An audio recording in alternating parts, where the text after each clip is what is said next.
Hello, everyone. Welcome to Becoming Bold Podcast, and welcome back to another episode. Today's topic, we'll be talking about fasting and how it isn't just all about going to God about wanting an answer or a particular breakthrough, but to be in the Lord's presence. In the Gospels, we see that Jesus was asked, well, John's disciples fast, the Pharisees' disciples fast, how come your disciples don't fast?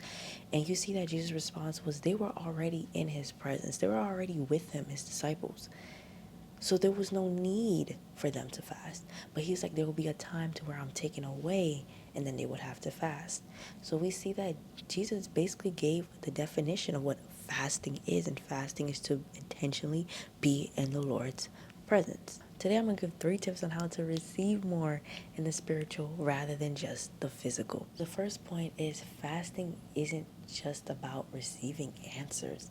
And I know I just said this, but I'm going to go more in depth onto what I mean by that.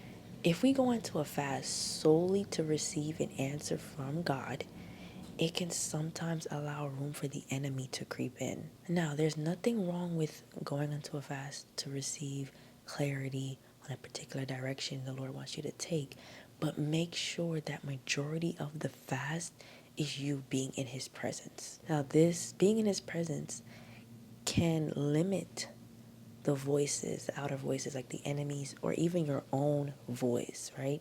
I made a video on TikTok a couple weeks ago about our emotions not being confirmation, right? And in the video, I talked about how, let's say you want to know whether you need to go to school A or school B. And because of the fact you researched both schools and saw that school A had everything that you wanted, right? And school B couldn't compete. And you instantly assume that school A is the one God wants you to go to. And that's you already coming into agreement with your emotions. Your emotions saw, your feelings saw that school A was a good school, but God never said that. So I mentioned how coming out of the agreement, casting down the spirit of agreement to A or B, and being open to whatever it is the Lord wants to give you. Because let's say you came into agreement with A, now the enemy is just going to send confirmations with what it is that the answer you already gave yourself. And then now you're in this state of confusion, right? And we all know God isn't the author of confusion. So now you're confused and think that the fast isn't working. This is why we have to be in the Lord's presence the entire time that we are fasting, because this will limit the confusion. We have to remember, right, in the Bible, Jesus was tempted while he was fasting. So what makes you think you're not? Jesus was tempted to turn stone into bread, and he didn't. He didn't do it. I'm pretty sure, the flesh side of him was like, you know what? You're right. I am the Son of God, and I am hungry. Let me just turn the stone into bread so I can have something to eat. Because that would be acting out of his emotions and his feelings. Because at the time, I'm pretty sure he was hungry, right? But he didn't. He didn't act on it. And it's like, that's why it's so important for us to put on that full armor of God while we're fasting, because it won't allow room for the enemy to tempt us as much, and it won't allow our own voices to interfere with this fast.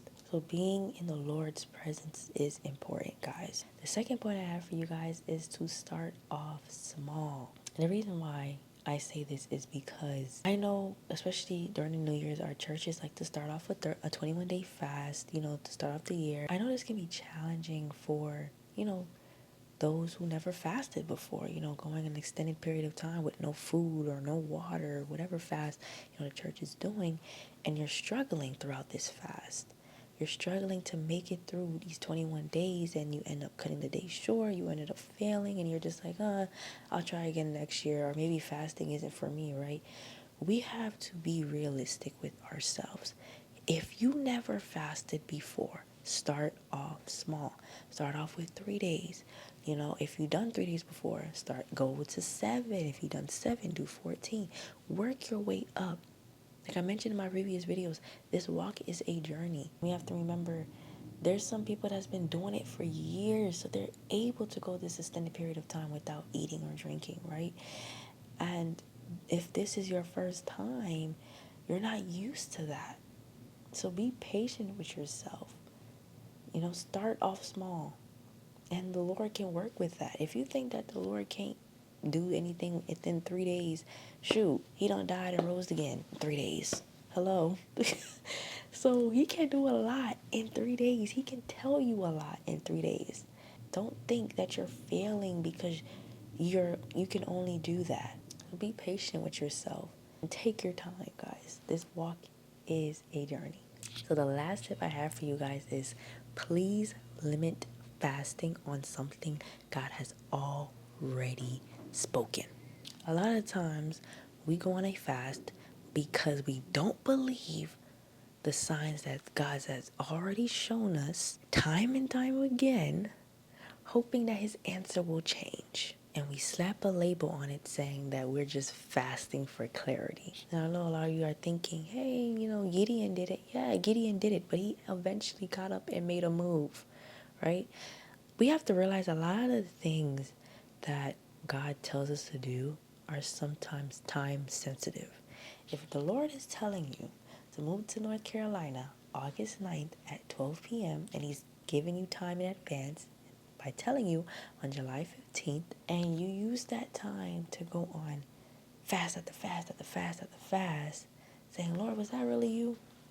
This is unbelief that you are dealing with. You do not believe that God has spoken to you. We don't believe that. And this is why I say when you go into a fast, be in the Lord's presence. Because if you are already in the Lord's presence, you should already be aware of his voice. So you going into a fast because you do not believe what he has already said has shown that you already allowed doubt and fear to creep in. So now you hold back on doing what the Lord told you to do, which was to move to North Carolina on August 9th. So now it's August 9th and you're still in Florida in your bed. And the breakthrough that you were looking for would have been at North Carolina, August 9th at 12 p.m. And now you missed out on it. This is why it could be so dangerous to deal with this unbelief. Allowing unbelief to paralyze you. The Lord tells us to trust in him with all of our heart and to lean not on our own understandings. Right? If we just do what it is that God already told us to do and stop asking for all these signs and stop going on all these fasts and do what it is that he already told us to do, it says in his word, he'll make your path straight. Everything will eventually make sense.